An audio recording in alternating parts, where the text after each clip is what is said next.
Good morning and welcome to our court. Couple of preliminary observations. First, you will note that we are using a video conference equipment here. Judges Rosenbaum and Ginsburg are on the bench in Atlanta with the lawyers, and I am here in the courthouse in Miami. We've employed it this week because I injured my hip. Second observation, if at any point you have any difficulty seeing or hearing me, I don't think that you will, but if you do, please let us know so we can immediately address any problem that might arise. Third, Judge Rosenbaum and I wanted to take a moment to welcome and introduce to you our visiting judge, Judge Douglas Ginsburg, who comes to us from the U.S. Court of Appeals for the District of Columbia, where he serves and has served with great distinction for many years as a United States Circuit Judge, and we are delighted, Judge Ginsburg, to have you with us, and we appreciate your help with this panel very much. Fourth observation, as you proceed with your arguments this morning, you can safely assume that we have had the opportunity to fully review your briefs, the record excerpts, and in many instances we've had a chance to look at the record as well. So feel free to go really right to the heart of your argument. Finally, for those of you not familiar with our lighting system and our timing system, you will notice that there are clocks in front of you when you get up to argue, and there is a lighting system. Green means, of course, you may proceed. Amber is a 2-minute warning, and red means that your time is up, and we'd be much appreciative if you could bring your remarks to a conclusion when the red light goes on. With that, again, we welcome all of you, and we will begin with the first case of the United States of America versus William Reese et al.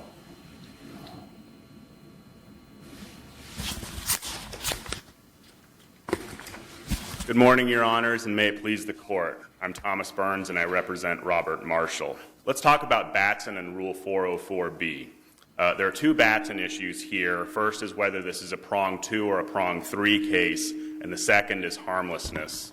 As we know, there are 3 prongs to Batson. The prima facie case, whether you had race-neutral explanation for the strike, and whether the strikes were genuine. Our position is this is a prong 2 case.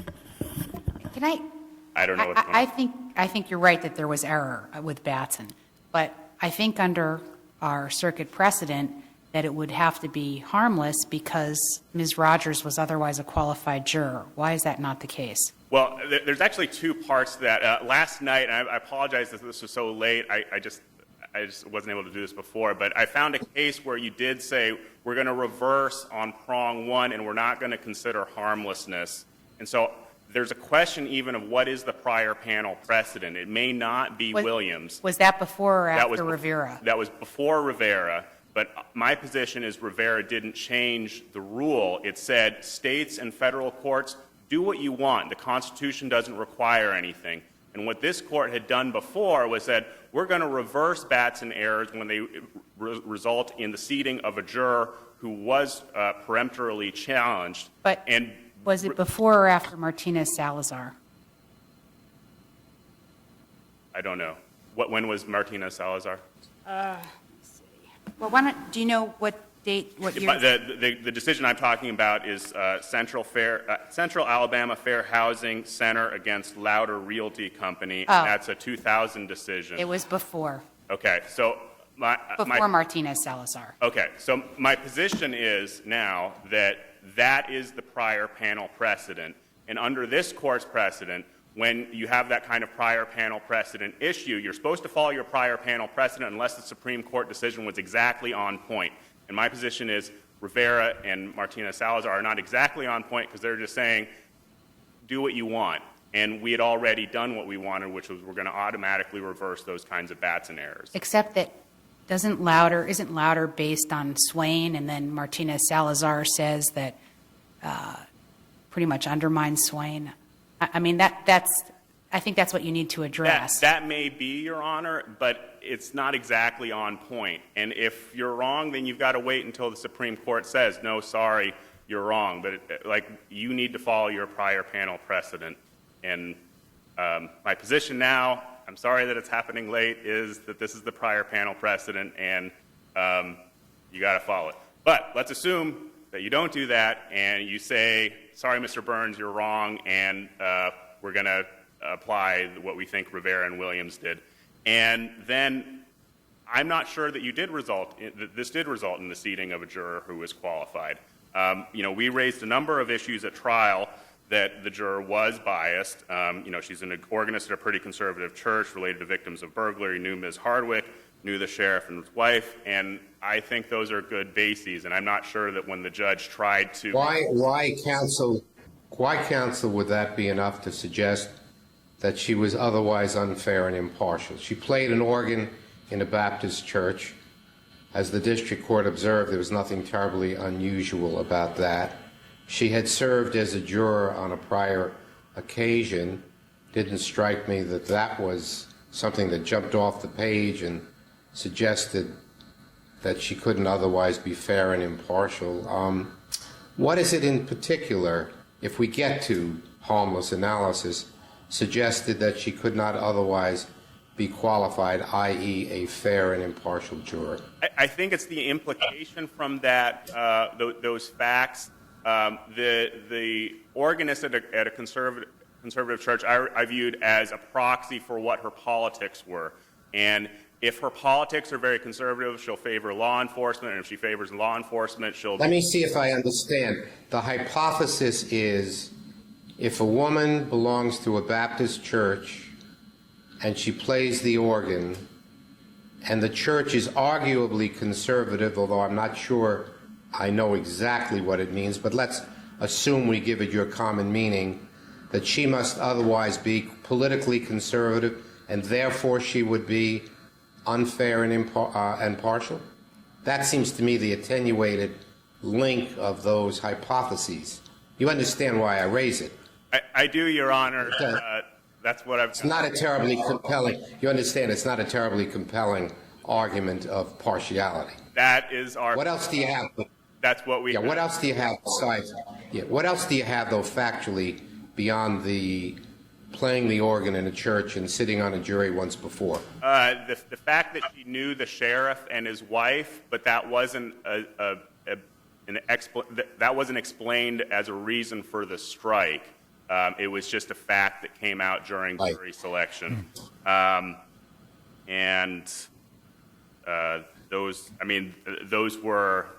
Those were pretty much the facts that I was relying on that show bias. There were other reasons for the strike, but those were the only facts I could identify that would show bias here. Let me ask one other question. You're over your time, but you're on our time, not yours, so don't worry about it. Tell me what the error was. Forget harmless for a moment, and tell me what the trial judge did here that was error. We agree there's no error at the first prong prima facie showing, right? I've adopted somebody else's argument, and I'll let him answer that question. Okay, you want to go to the second prong? Yeah. Right? Yes. Race-neutral reasons. Tell me where the error was there on Juror 29. Well, I think it's pretty plain that there are errors here on the race-neutral reasons, because each of those reasons, organist at a conservative church related to victim of burglary, knew the sheriff and his wife, and the other reasons that were raised, those are race-neutral.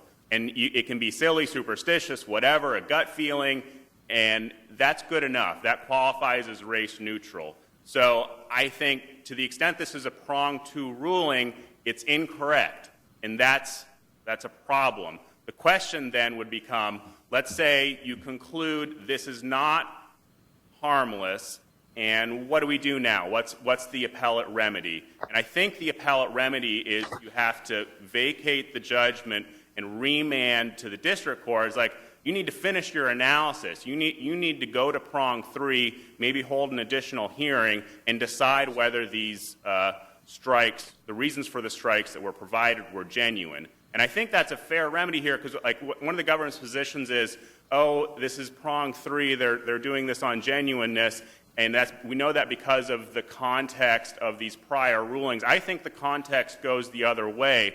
I think when the judge was doing the analysis before, he was saying, okay, those are race neutral, now tell me your pretext. Let me ask you a question. If we were to engage down that road of examining the racial composition of the Venire panel, the racial composition of the jury that was seated, we don't even have any of those facts, though, do we? Yes, Your Honor, and that I called pretty much everyone I could try and find to identify those, and we could not find the... Right, so the part of the problem I'm making is that it seems to be almost impossible on this record, and help me if I've got this wrong, to determine whether the district court actually committed clear error. We just don't have any of the statistics. We don't know, one, as I said, the composition of the jury Venire at any point, including the composition of the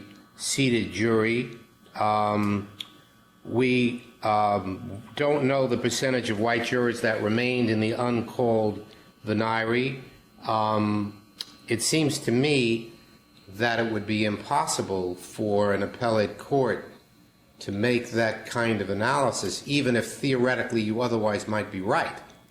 You follow what I'm raising, and I don't see how the district court could do any better than we could with what we have at this point. I absolutely follow what you're saying, Judge, and I've considered this before. I don't really know what the answer is. I think maybe the best analogy would be what would happen to a conviction if you just lost the record completely and you didn't have the transcripts or anything. What would happen to that kind of conviction? And I think maybe the answer is you just have to do it over again, but this is sort of a special circumstance because it relates only to jury selection, and we have the transcript, we just don't have the questionnaires and the statistics. So I've considered, I just don't know what the answer is. I thought you could tell from the record, you can't tell the backgrounds of the two alternates, but you can tell that 11 of the impaneled members were white and 1 was Hispanic. Am I mistaken? That's absolutely correct, Your Honor. That's correct. It's just that the things that we're missing are the questionnaires, and I would assume that the questionnaires would have something where you identify. Yeah, the questionnaires did have something where you identified what your racial background was. So we don't know what the jury pool looked like. We don't know what the jury pool. There was a footnote in my brief where I said these are the things that are missing, and I just don't know the answers to those. And it wasn't just that I didn't know. I tried to find out, and I couldn't. But we know that you all had 14 strikes, but you exercised only 10 of them, and with those 10, you struck 8 white jurors. Is that right? Yeah, I thought it was 9 white and 1 Hispanic. I'm not sure. All right. I may be. It was all whites except 1 Hispanic. Yeah. I thought the total was 9, maybe it was 10. Yeah, it was one or the other. Thank you, counsel. Okay. And we'll hear from Mr. Gogans. Good morning. I'd like to start on the Batson issue with respect to how the Middle District selects jurors. In the Middle District is what I would call somewhat of a banding approach. You get 12, the strikes are made from the 12, you fill in what you need next, and once you get your requisite number, you're done whether you've exercised all your strikes or not. In this particular case, the government has referenced that there were other jurors other than the juror in question who knew one of the prosecutors. My review of the record indicated that there were 4 who actually knew Ms. Hardwick, but only 2 of them were reached before we reached the requisite number. One was juror 29, the one in question. The other was number 93, who is the alternate that we struck. The other 2 were 130 and 185, but they were never reached during the process. So of the 2 people that knew the prosecutor, we exercised strikes on both of them. So no one was impaneled who knew Ms. Hardwick? Not that I recall. I'm sure I'll be corrected if that's wrong. But we did not reach the other two.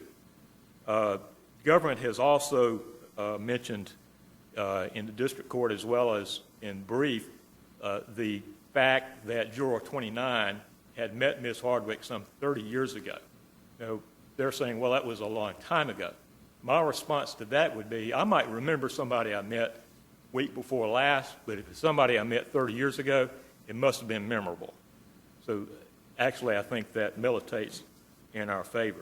Wasn't the circumstance that the prosecutors had children in school where the juror 30 years ago? Right. She worked, I believe, in the office at a school in Montgomery and knew Ms. Hardwick and the family through the school. And probably knew every family that went through the school. That I can't speak to. Right. But I mean, to say it's significant because she remembered it, there's a little bit of well, it's certainly an inference, but it seems like a bit of a stretch because she knew them because she was a school administrator and they had children in the school. Well, that was the way I viewed it.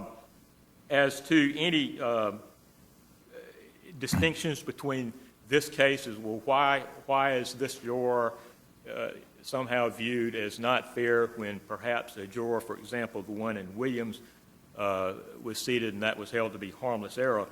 In the Williams case, there wasn't anything that I read that was particularly directly related to that case. It was simply that the juror was an Air Force Reserve officer and had been a crime victim. But in this case, in addition to the other factors that we cited in district court as well as in brief, this particular juror actually knew one of the trial participants on the other side. So I think we've got that distinction between this case and some others.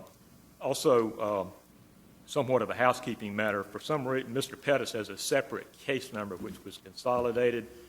I guess my case number only has one defendant or one appellant. Yes, but we consolidated the matter for argument since it all arose out of the same factual matrix and trial. And to the extent necessary that I may, I do adopt the arguments of the other appellants. Thank you very much, counsel. We'll hear from counsel for Mr. Pettis. Your Honor, I'm counsel for William James Reese. I'm sorry, for Mr. Reese. Good morning, Your Honors. And Your Honor, our issue was Batson also, and we will go to prong two. The race-neutral reasons that the court asked us to give, we gave several. We gave, of course, that she knew personally the prosecutor and her children. She worked at the school where they went. Can I stop you for 1 second? Yes, ma'am. Is somebody else addressing prong one? I'm not arguing prong one. I understand, but let me ask you, in our circuit, isn't it the case that just the mere fact that you happen to have struck a number of people of the same race is not enough in and of itself to satisfy prong one? Well, Your Honor, let me give you who we did strike. We actually struck 8 whites, 1 Hispanic, and 1 black alternative juror. So they were not all white. Oh, right. So, but I guess my question for you is, do you agree that under our case law, it's not enough, even if you did strike, even if everybody you struck happened to be white, that's not enough in and of itself. There has to be something more. yes, Your Honor. And Right. I want to explain, Your Honor, we had 6 attorneys trying to put this together when they raised the reverse Batson. So we have our heads going together and one person basically speaking. So that issue, I guess, maybe wasn't addressed as firmly as it was, but we felt comfortable with our race-neutral reasons, and we gave those to the court. As I've said, that she was personal friends with the Elmore County Sheriff and his wife. I live in Elmore County. Let me promise you that's a very conservative county. That's a very tough sheriff, and he's been there for a long time. That's certainly race-neutral. That's certainly a reason for her not to be sitting on this jury. Let me ask you a question, counsel, if I can. Again, the problem that I see here, or at least one of them, in making any Batson analysis is that we don't have some of the critical facts that we might need to have, including among which is that we don't know the racial makeup of the Venire panel. Is that not correct, that we don't know how many whites, how many blacks, how many Hispanics were in the pool to begin with and otherwise might have been available for choice? Your Honor, that it would be correct. I would argue to you that the Middle District of Alabama would be mostly a white area, but that would be my only argument to make. We do not have that on the record.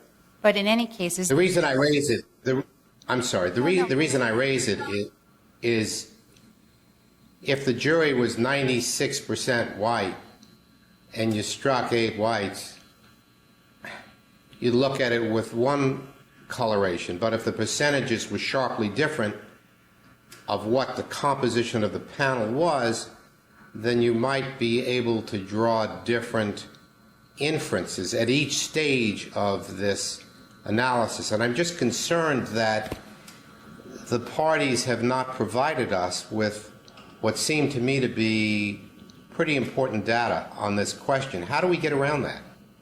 How do we make the kind of analysis you would have us make in the absence of data that seems pretty important to the analysis itself?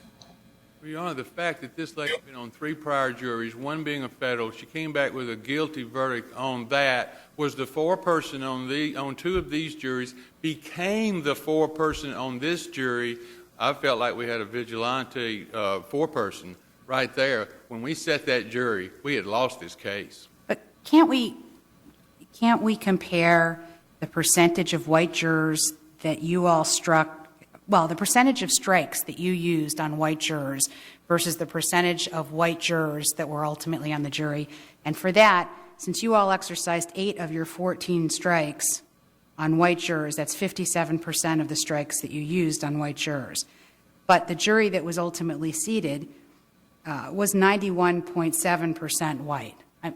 Can't we consider those factors in the analysis? I would certainly hope so, Your Honor. And if the population of the, or if the jury pool was, say, 80% or so white, we wouldn't have much of a disparity, right? Well, we had a panel that was set that was mostly white. You have the burden on this issue, do you No, not? sir. My understanding, the government has the burden on this case by this court's ruling in 2011 under U.S. v. Hill. The objector carries the burden of proving discrimination and that they can remove jurors that are perceived to be partially based upon mere impressions and hunches. I think it even says it can be a silly reason as long as it's not a racial reason. So I would argue to Your Honor that the burden lies with the government. Would that extend to the burden of showing the disparity between the jury that was seated and the composition of the jury pool? Well, the fact that the jury that was seated was mostly white, to me, would go to our side. That would be your, well, so you could have introduced, you could produce your public records on the racial composition of the community, right, based on the 2010 decennial census, but you didn't do that. You're correct. Okay. Thank y'all. Thank you, counsel. Thank you very much. And we'll hear from counsel for Eric Reese.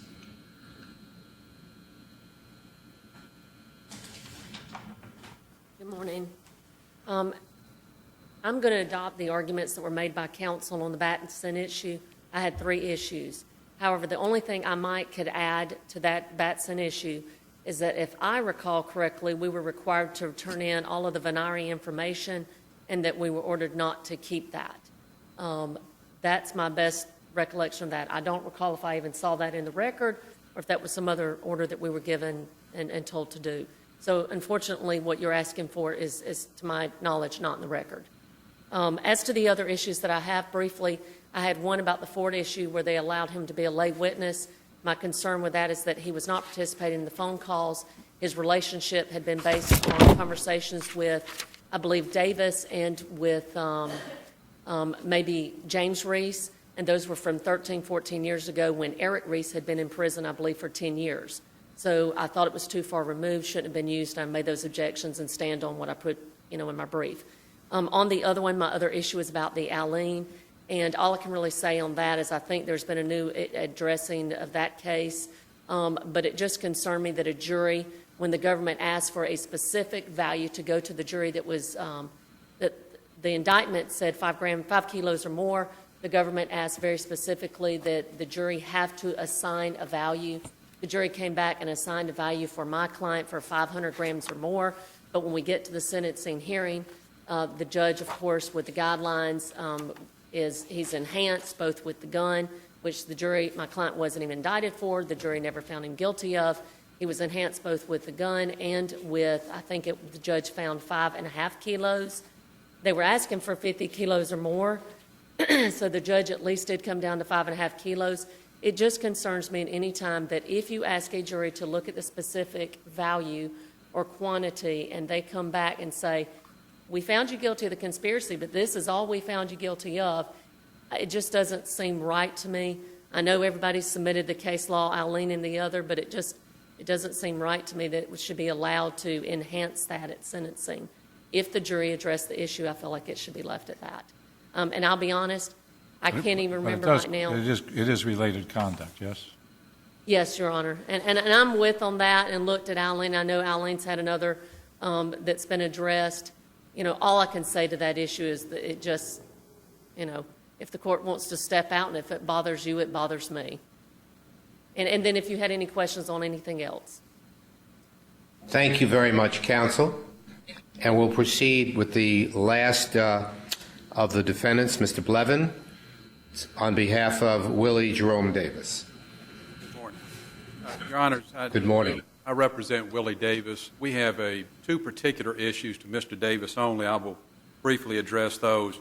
First issue is the trial court's denial of our motion to suppress wiretap evidence. Second issue is trial court's denial of our motion to suppress search warrant evidence. Let me first address the wiretap. The government, or the DEA agent, Agent Whittle, filed an application. He set forth 3 grounds in that application for the wiretap intercept. He set forth first information from a confidential informant referred to in the record before this court as CS number 7 and an individual named Jeffrey Lamar. Second, he set forth a toll analysis on a cell phone used by Mr. Davis, referred to in the record as TT4. And third, he referred to conversations on a separate cell phone referred to in the record as TT3. When we look at the first prong, the information from the informant and Mr. Lamar, clearly that evidence was stale. Stale is, the court in U.S. versus Santa addressed the stale issue and said that the passage of time made it more likely the circumstances upon which the warrant was issued had changed, thus dissipating probable cause. CS number 7 gave information 5 years prior to the application for the wiretap. That was stale. Lamar gave information 3 years prior to the application for the wiretap. That was stale. In addition, the information provided by Lamar talked about events that happened approximately 13 years earlier. We think there can be no question that that information was stale, and I think the government pretty much concedes that in its brief in saying that alone would not establish probable cause. Second, the toll analysis. The application reflected that Mr. Davis had talked with Delmon Bletson and William Ford, the government says were 2 known drug dealers. They said there were approximately 100 communications back and forth with those individuals over roughly a month's time, and that was it on the toll analysis. When the court looks at that alone, does the toll analysis alone establish probable cause? The answer has to be no. And I'll address all these together finally when I conclude my comments. When we look at number 3 alone, it was the wire intercepts on TT3, which was a phone belonging to Mr. Bletson. We begin with the notion that in U.S. versus Fury, the court held that ambiguous conversations may be used as a predicate for probable cause so long as those conversations are reasonably interpreted. In U.S. versus Cross, this court held that a warrant would be illegal if based on deliberate or reckless misrepresentations essential to a finding of probable cause. As to that third issue, we have 8 conversations that were intercepted on TT3 that were used in that application. We have argued before this court that Agent Whittle's interpretation of those benign discussions was unreasonable and amounts to a deliberate or reckless misrepresentation of what was said in those discussions. We think in evaluating those 8 discussions, we have to use an objective standard. And when you objectively look at each one of those discussions, we don't think any reasonable belief can be formed that those were discussions about drug transactions. The only person that we think could make that determination was Agent Whittle. He made a subjective determination, and we think looking at that objectively that the court would accept our argument on that. For those reasons, we say the wiretap evidence should have been suppressed. Turning to the search warrant. The search warrant was issued on Mr. Davis's residence. Again, there were 3 grounds set forth. First ground was the information from informant, CS number 7, and Mr. Lamar. For the same reasons I discussed on the wiretap, that information was stale. It could not form the basis for probable cause. The second ground were intercepts on Mr. Davis's cell phone. Those intercepts came as a result of the unlawful wiretap that was issued with respect to the first issue. We say that wiretap on Mr. Davis's phone was unlawful. That evidence could not form a basis for the search warrant of his residence. The third ground set forth on the search warrant was a benign discussion between Delmon Bletson and his wife, Ms. Jackson, and a notation in the application that a gray vehicle had pulled up in Mr. Davis's driveway on 2 separate occasions. Objectively looking at that discussion and objectively looking at the fact that a vehicle pulled into his driveway on 2 occasions does not form probable cause. For those reasons, we say the search warrant should have been granted by the trial court and the evidence of that search also suppressed. Your Honors, my time is up. I'll be happy to entertain any questions. Any you might have. suggestion of bad faith here On the part of the government's use of this evidence or the interpretations that were offered? Your Honor, we don't think the government's acted in bad faith. We do believe the agent, the DEA agent Whittle, acted in bad faith when he clearly misrepresented his interpretation of benign discussions. I think one of the best examples of that is set out at page 8. But wasn't that submitted on the papers? I mean, didn't you ask the court to make this decision based on the papers and without a Franks hearing? We did, Your Honor, and we don't think a Franks hearing was required because on this particular issue, the court looks at the actual discussion and determines if objectively could a conclusion be reached that Agent Whittle reached. And we think on the face of the discussion, it could not. I'll be happy to give you a quick example. Page 8 of our brief, and I apologize for the expletive, but I'm going to read exactly what was said during that discussion. On March 25, 2012, there was an intercepted conversation between Delmon Bletson and Willie Davis. During the conversation, Bletson asked Davis, "You going to be around tomorrow?" Davis responded, "Yeah." Bletson stated, "Oh, okay, shit, probably have to be a couple of days, or what?" Davis responded, "Well, I got to go get in and check. I ain't around right now." Bletson responded, "Okay, that's right. You did say you was going out of town, didn't you?" "Okay." Davis responded, "Yeah." Bletson stated, "All right." Davis stated, "But I am on my way back, though. I'll check. I'll check later when I get back, and I'll call you and let you know." Bletson stated, Okay, just call me." Davis responded, "All right." Now, Agent Whittle testified in the application that he believed this conversation evidenced that Bletson is attempting to meet with Davis for the purpose of purchasing cocaine from Davis. Now, we don't think from any rational, objective standard one could read that discussion in those words and draw that conclusion. We say Agent Whittle did that on that discussion. He did it on all 7 subsequent discussions that were recounted in that application. So we think under the holding that I've cited, the U.S. Fury and the case decided by this court, that those are clearly deliberate and reckless misrepresentations that were presented to the magistrate judge who issued the warrant. We think that evidence should have been suppressed.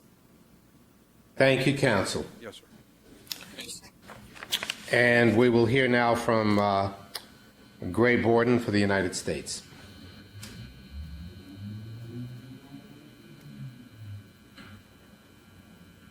Yes, Your Honor. May it please the Court. My name is Gray Borden. I represent the United States in this case, and I want to get right into the Batson issue because I think it's the one that's the most important here. And I want to re-center the Court's analysis on what right it is that Batson is trying to protect, and that's the right of the public to be able to serve on a jury without systematic discrimination.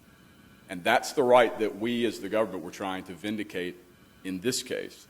And because that's the point of Batson, that's why we have to strike this balance with the harmless error review instead of automatic reversal. We're balancing the public's right against the right of the defendants to have a fair trial. And here, they had a fair trial because they had a trial with a jury composed of venire members who were qualified and who were not challengeable for cause. That very specifically is the holding of both Rivera and Williams, that the way to define a biased juror is as someone who is not challengeable for cause.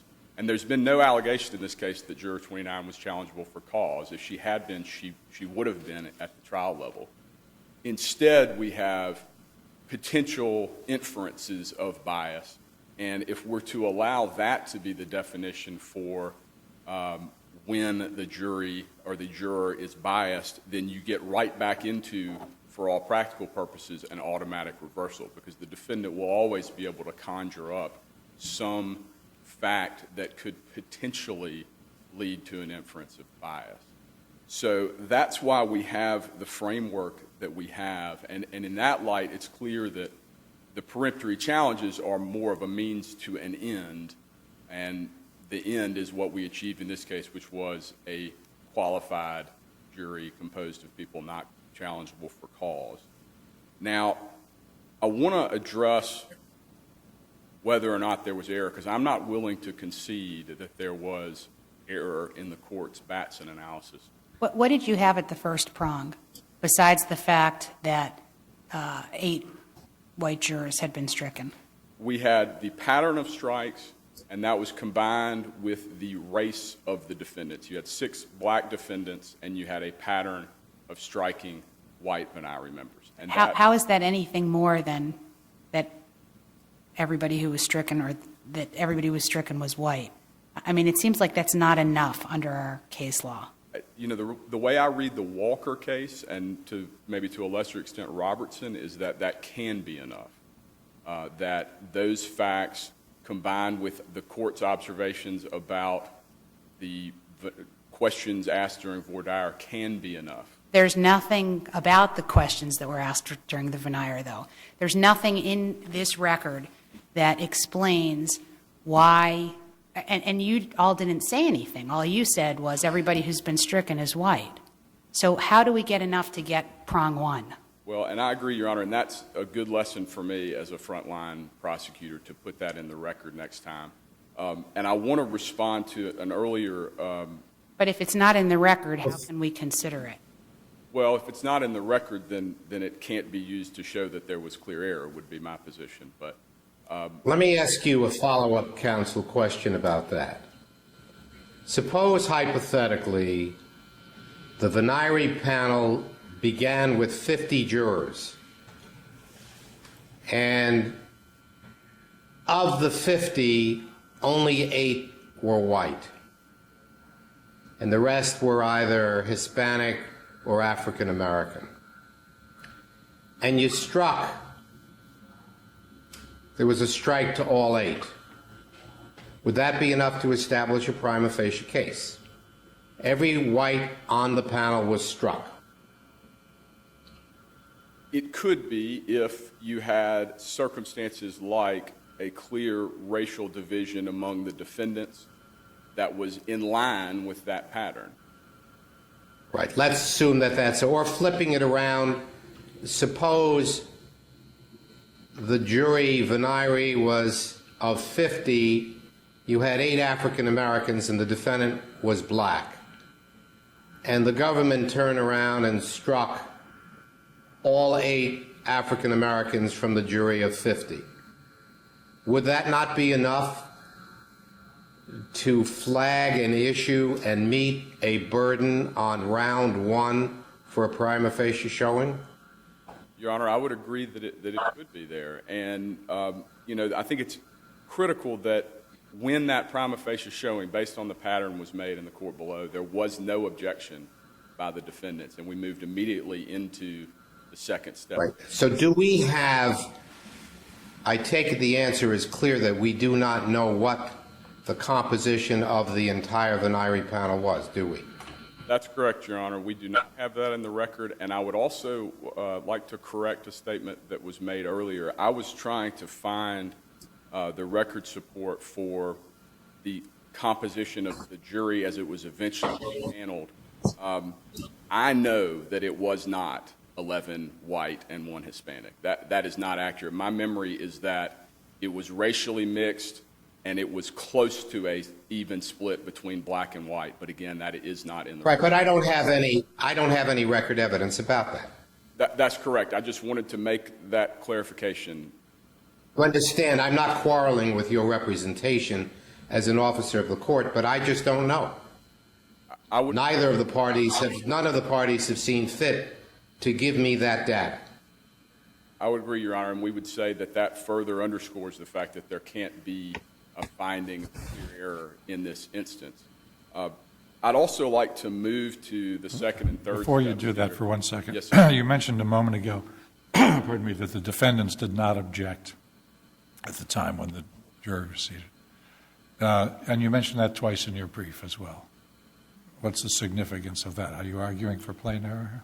I am not necessarily arguing for plain error. I considered whether that would impact the standard of review. I don't know that it does, but I do think it underscores the proper analysis by the district court. I think had there been a real concern about the prima facie case, it could have been raised at that time. So because both parties may have been wrong, then that's now the right standard? Is that the position? I mean, the reason I asked the question is, in Louder Realty, we said, and I quote, "A showing that a party used its authorized peremptory strikes against jurors of one race does not, standing alone, establish a prima facie case of discrimination." That's why I'm asking. But in any case, we can go on to the second.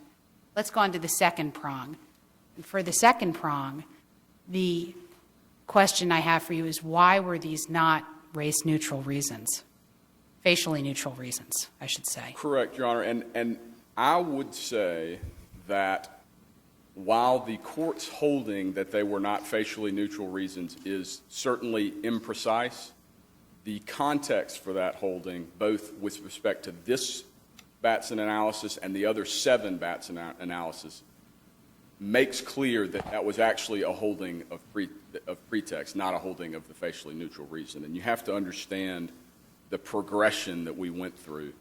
Once we had made the prima facie showing, and assuming its validity for current purposes, we then turned to step 2, and the court asks the defense to make their showing as to the facially neutral reasons. They came up with 4.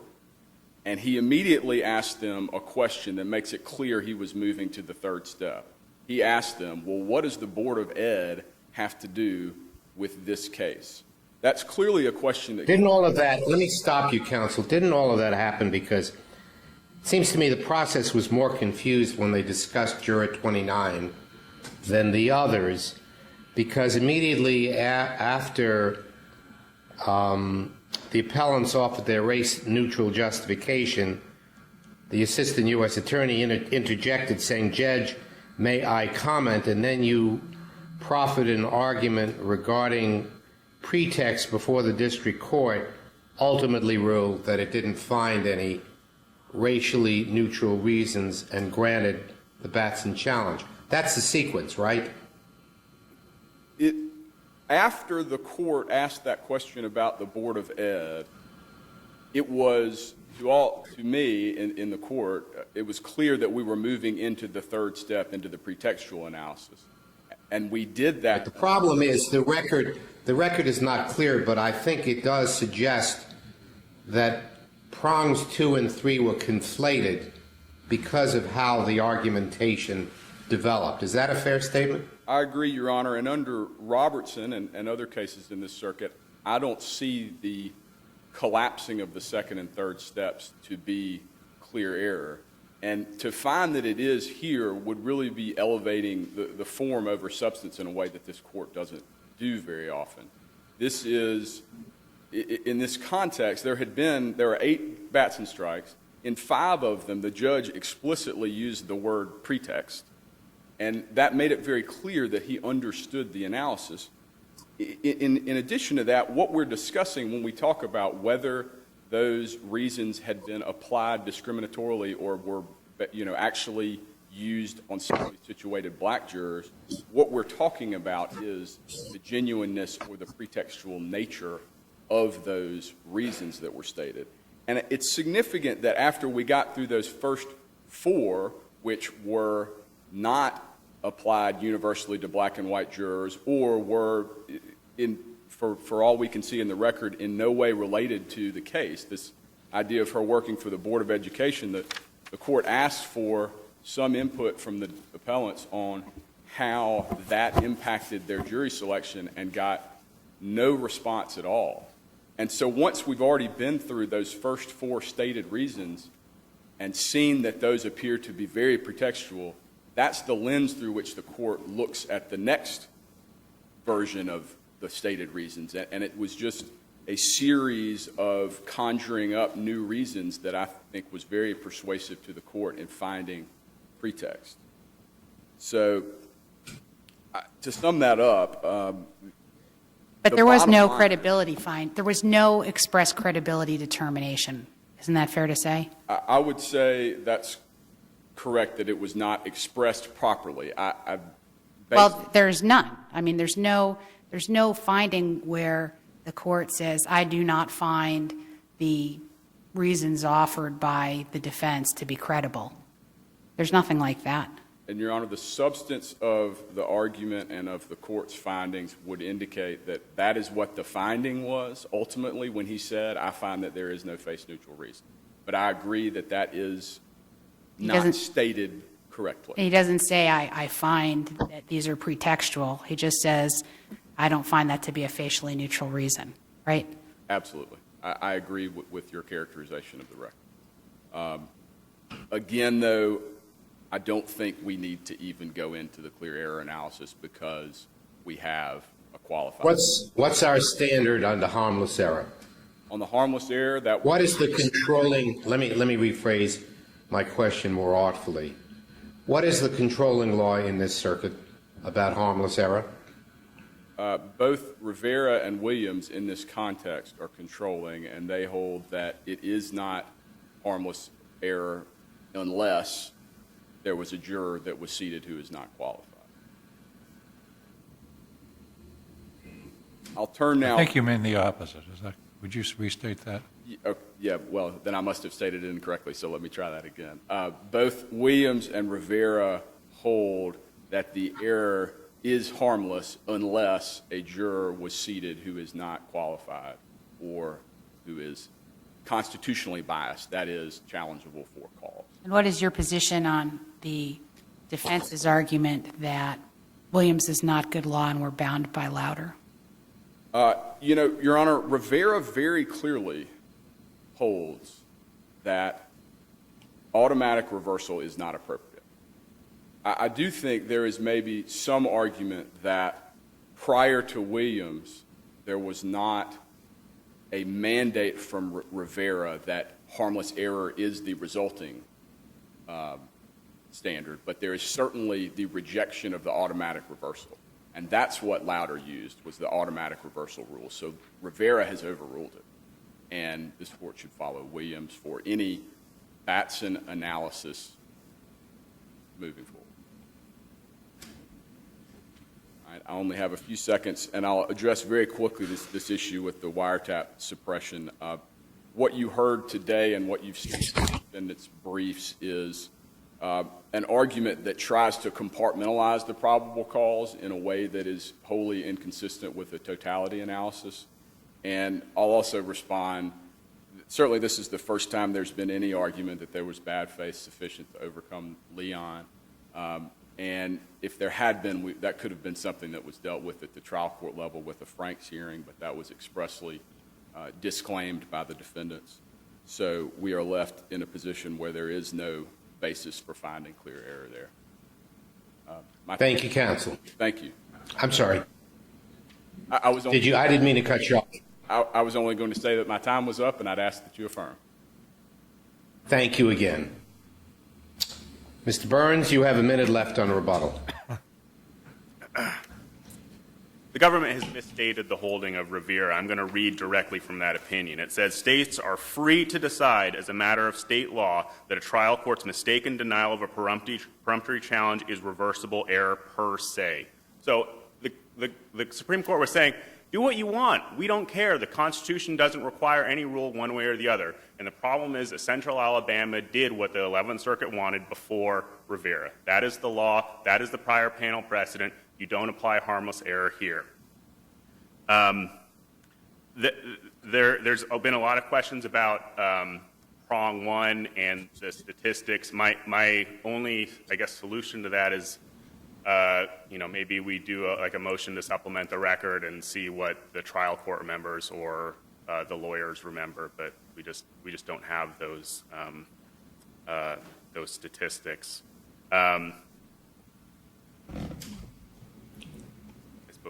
So let me ask you this question. I want to just go back and see if, on prong one, take this hypothetical. Defendant is African American. Venire panel is made up of 50. There are 8 African Americans in the Venire panel, and they all get struck by the government. Is that enough to meet prong one, as you see it? If you represent the defendant. And the 8 African Americans are all struck? Correct.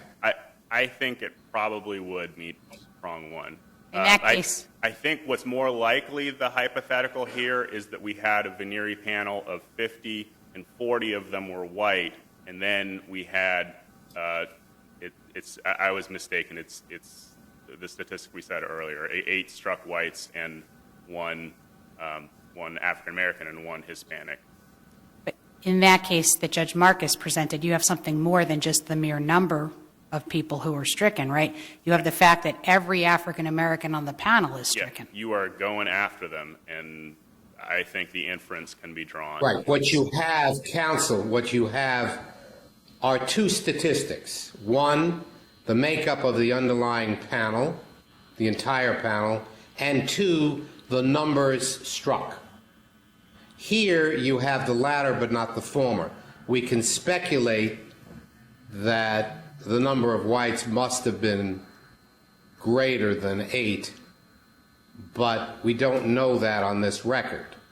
So the problem I'm simply raising is, on this record, we do not know what the composition is, so we don't know with any degree of certitude how to make the comparison, right? And my only potential solution to that is to see if we can supplement the record somehow to give you these additional statistics. Well, let me go back to the question that Judge Ginsburg asked earlier.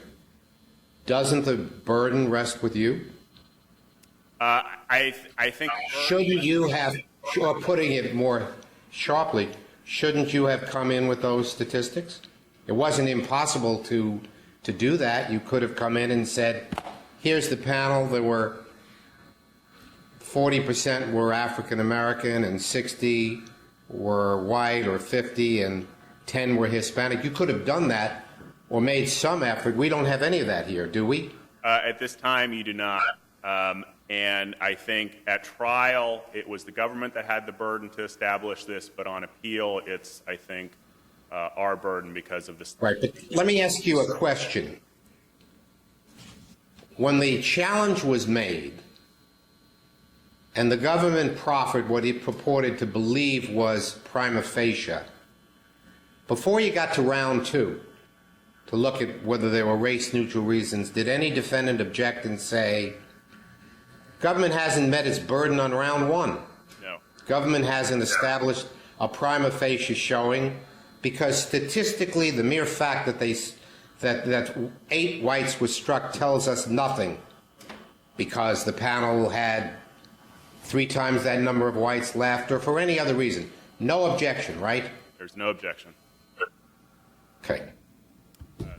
We're Thank you very much, counsel. I didn't mean to cut you off if there was another thought you wanted to raise. I'm sorry, just the remedy that we're asking for you to do is to remand to the district court to complete the analysis to look at prong 3.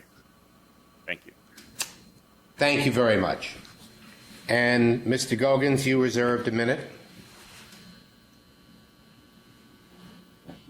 I have one very short point I would like to make in rebuttal, and that relates to the government's contention that we should pay a lot of attention to the pattern of strikes as exercised by the defendants in the case. The government had said, well, you know, we'd have a perfect record of striking only white jurors, but for the fact that the defendant, when it got to the alternates, struck the African-American lady who knew Ms. Hardwick. Again, I remind the court the way the Middle District does the striking is we get bans. She didn't even come up for us to strike until we were at the alternates, and we struck her when we got to her. Thank you, counsel. Finally, Mr. Blevins.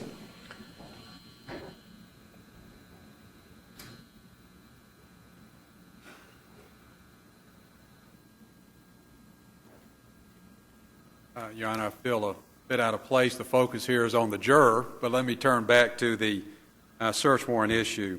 A Franks hearing is required if we allege that the agent gave false or misleading evidence in support of the application. We think there's a distinction here. We accept on his face the statements that Agent Whittle gave in the application. A distinction is we're not saying that was false. There was no need for a Franks hearing. A Franks hearing would have brought nothing out other than what we have before us now. What we're saying is, objectively, looking at the language, one of which I read earlier, no reasonable person could objectively look at that language and conclude it's involving criminal activity. In this case, suppose Agent Whittle had said he overheard an intercepted conversation that said, and Davis said, I'm going to get my lawnmower out and cut the grass. If just because Agent Whittle says he believes that's coded language and it's indicative of drug activity, we don't think is the standard. We think it's an objective standard. But in order to show bad faith, I'm sort of conflating your two arguments here, but in order to show bad faith, wouldn't you have to show that he didn't really believe that? He didn't really believe what he said the conversation meant? Your Honor, I don't think we do, because I think objectively the trial court and this court can look at that language. We don't think it. Suppose Agent Whittle came in the courtroom and said, Mr. Davis said he was going to get his lawnmower out and cut the grass. I subjectively believe that was a discussion about drug activity. The standard is an objective standard, not the subjective standard of the agent interpreting the conversation. And that's what we're asking this court to do. Objectively look at the language and see if there's any reasonable way it could have been deemed to be about drug activity. If not, Agent Whittle's subjective belief is entitled to no deference. If not, he acted recklessly or dishonestly in presenting that application to the magistrate. And the good faith exception says, or does not apply, if the magistrate was misled, or if the affidavit is so lacking in probable cause, or could not have harbored an objective reasonable belief in the existence of probable cause. Those discussions, those 8 discussions, did not establish probable cause using the objective standard.